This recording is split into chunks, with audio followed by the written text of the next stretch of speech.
Now going to question 6, we always start with the prompt. Here, the prompt is asking us about the overall structure of the text.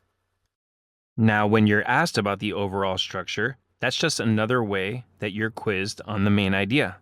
Kind of like when they ask you what completes the text, and also like when they ask you the meaning of the underlined portion. All of it is simply asking us for the main idea of the text. So let's go ahead and try to get that here.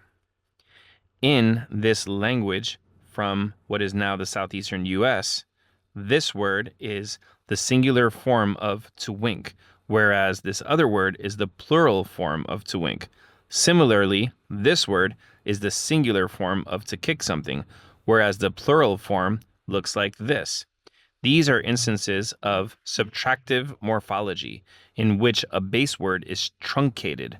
By the way, to truncate means to slightly shorten something, removing the IP and AF in these cases to form a new related word.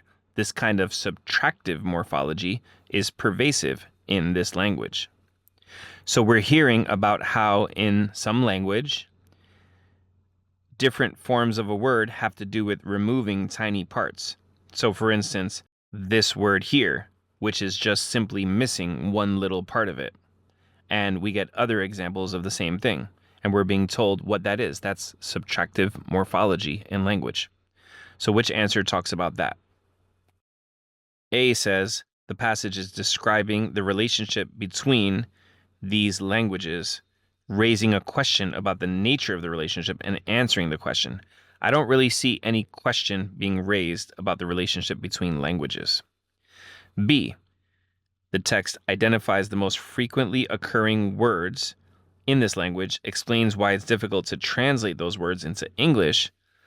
I didn't really see any explanation of the difficulty of translating the words into English. It was more explaining the idea of subtractive morphology. C, it presents some specific words in this language, describes the general linguistic phenomenon, the subtractive morphology, exemplified by those words, then states that this phenomenon occurs frequently in the language. That does indeed sound like what we just read. D, it explains the phenomenon of subtractive morphology, discusses why subtractive morphology has been controversial among scholars. Well, right there it's wrong. There's no mention of this being controversial. It's just telling us about it and telling us what it is. So the only answer that has a chance here is C, and we didn't have to get too far into really thinking about the structure of the text.